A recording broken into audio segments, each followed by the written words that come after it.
투자자의 머리와 가슴에 뜨거운 불을 지필 핫 이슈를 꼼꼼히 분석하고 투자의 가이드를 세워보는 시간 만렙 핫 이슈! 자, 주시가 신재생 에너지 관련해서 투자자들이 뽑은 첫 번째 핫 이슈는 뭐지? 삼성전자가 글로벌 재생에너지 프로젝트인 아리백에 가입하면서 산업계에 비상이 걸렸다는 소식이야. 허약한 시장에 거대 공룡이 그야말로 나타나는 셈이라는 생각이 드는데 삼성전자, 다른 분야에서는 다 선두주자 1등 기업인데 그동안 신재생에너지에서는 유독 움츠러드는 모습을 보였던 이유가 뭘까요? 일단은 아리백이라는 것 자체가 2050년까지 기업에서 사용하는 전기 에너지를 100% 재생에너지로 사용을 하겠다. 이제 이런 선언이거든요. 근데 이게 삼성전자 입장에서 보면은 이 아리백을 달성하는 것 자체가 조금 힘든 그런 상황이었기 때문에 쉽사리 좀 동참을 선언하지 못한 거 아닐까. 그러니까 왜냐하면은 이 삼성전자 같은 경우에는 지난해 기준으로 봤었을 때 연간 전력 사용량이 우리나라 전체 사용량의 약 3% 정도를 차지했거든요. 요 같은 경우 이제 18.4테라와트시 정도가 되는데 이게 이제 경쟁사인 TSMC나 아니면 인텔, 애플에 비해서도 한 1.5배에서 9배 정도 굉장히 좀 높은 수준입니다. 아, 그래요?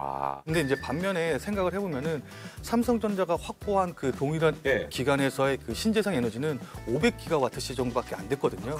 그러니까 전체 사용한 전력량의 약 30분의 1 정도밖에 안 됐기 때문에 아무래도 이제 이런 부분에 있어서 조금 주저할 수밖에 없었을 것으로 보이고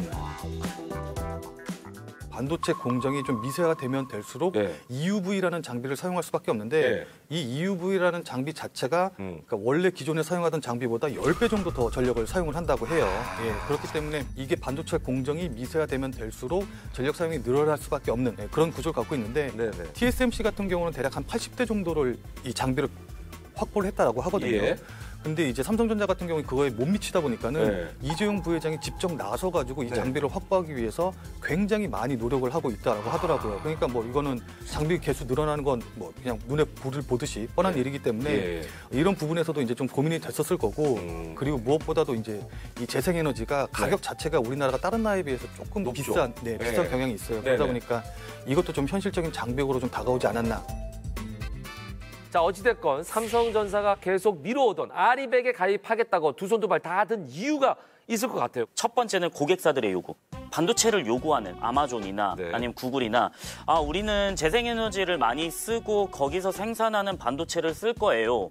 라고 하는 업체들이 많아졌다는 거죠. 고객을 잃어버리면은 그 다 돈인데. 거기다가 회사 존립 자체가 어려워지니까. 그렇죠. 그다음에 탄소 국경 조정세. 이것도 문제가 되는 거는 결국에는 국가별로 어느 정도 탄소 배출을 하느냐 이런 문제들도 있고 미국의 SEC에서 제도적인 장치를 마련한 거죠.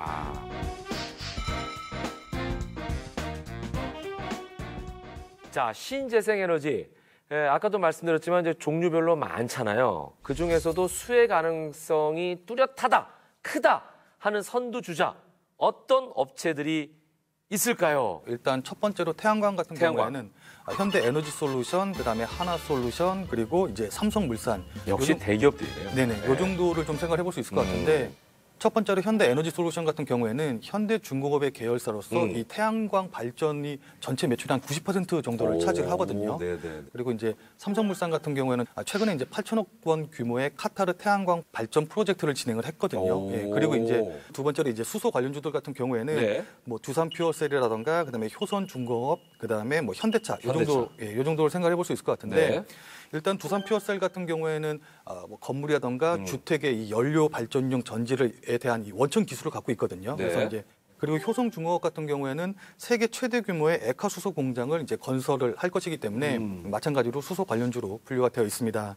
그리고 현대차 같은 경우는 뭐 다들 잘 아시다시피 넥소라던가 그다음에 엑시언트와 같은 이 수소 상용차를 가장 이제 공격적으로 출시를 해가지고 상용화를 하고 있고 또 그로 인해서 수소 생태계 조성을 위해서 앞정을 쓰고 있기 때문에 뭐 현대차도 당연히 수소 관련주로 좀 보시면 좋을 것 같습니다. 풍력도 고성장을 하고 있어요. 왜냐하면 바다 면적이 굉장히 넓다 보니까 바다에 설치할 수 있는 면적 때문에 풍력을 채택하는 경우가 많거든요. 그래서 이제 해상 풍력 단지들 네, 이런 것들이 많이 뜨고 있어요. 그래서 풍력 같은 경우는 2017년에서 2019년까지 네. 한 50% 성장을 했다라는 거죠. 그러면은 이게 연평균 80기가와트. 그러면 이게 재생에너지 비율로 봤을 때는 이건 작은 수치는 아니라고 보거든요. 예, 풍력 관련주들 같은 경우에는 삼강 M&T 그다음에 이제 두선 에너빌리티 정도를 생각해 볼 수 있을 것 같은데 삼강 M&T 같은 경우 이제 해상 풍력의 하부 구조물을 만드는 업체로서 이제 세계 최대 이 전용 공장 증설에 대한 기대감이 있거든요. 그래서 이 부분 좀 지켜보시면 좋을 것 같고, 그다음에 두산 에너빌리티 같은 경우 이제 대부분 원자력 관련주로 많이들 알고 계시는데 네네. 국내 최초의 해상 풍력 단지 건설 프로젝트에 참여하기도 했고, 그다음에 8메가와트급 이 해상 풍력 발전 시스템을 개발한 이 국제 과제의 주관사로 이제 선정이 돼가지고 관련된 사업도 진행을 하고 있으니까는 네. 풍력 관련주로서 동사도 같이 좀 주목을 해보시면 좋을 것 같습니다. 네. 지금 얘기한 이 종목들은 아마 주식을 좀 한다 하시는 분들은 다 들어본 그렇죠. 종목일 것 같아요. 그러니까 대장주인 셈인 거예요. 어떻게 보면. 자, 결국 신재생 에너지 분야는 그렇다면 대장주를 눈여겨봐라 이 얘기입니까? 저도 대장주를 노려야 된다라고 생각하는 이유들이 큰 시장에서 놀 수 있는 가능성이 있다. 그리고 확실한 실적이 나올 수 있다. 네, 이게 네. 가장 지금은 중요하거든요. 큰 시장이어야 또 안정적이고. 그렇죠.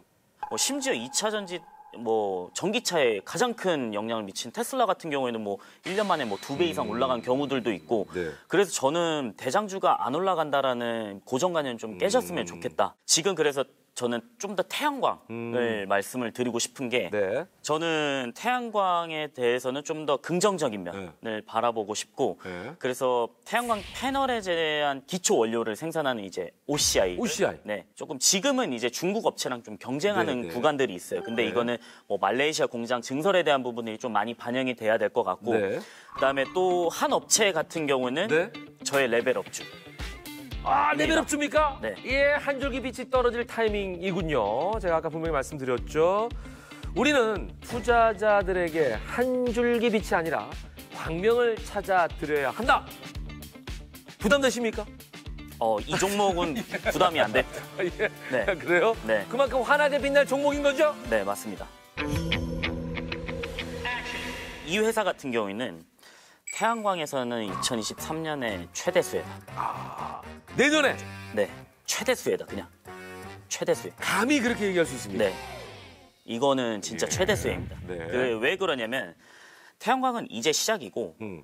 이 기업 같은 경우에는 내년에 이제 IRA 법안, 네. 인플레이션 감축 법안이 시행이 되게 된다라고 하면은 네. 지원 혜택들도 많다는 거예요. 세액 그렇죠. 공제라든지. 그렇죠. 근데 이 기업 같은 경우에 미국 태양광 쪽에서는 독보적이다.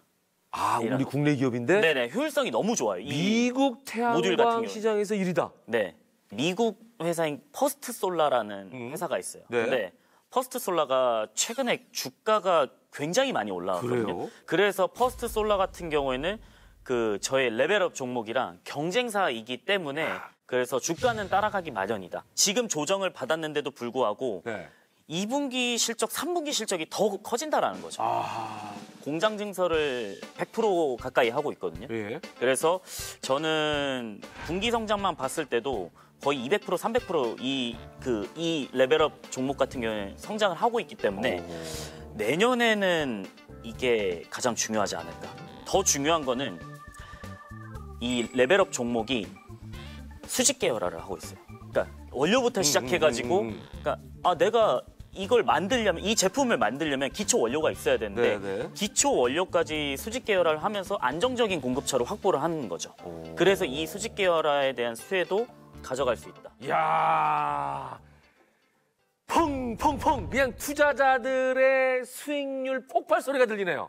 자, 여러분의 계좌를 업그레이드 해줄 한용희 전문가의 레벨업주가 궁금하시다면 카카오톡 채널에서 만내 박주식을 검색한 후에 친구 추가해 주시기 바랍니다. 하지만 모든 투자의 최종 판단은 여러분의 몫인 만큼 현명한 투자하시길 바라겠습니다. 김민우 전문가의 레벨업주는 아직 공개가 되지 않았습니다. 이 김민우 전문가의 레벨업주도 궁금하시다면 만내 박주식 끝까지 지켜봐 주시기 바랍니다.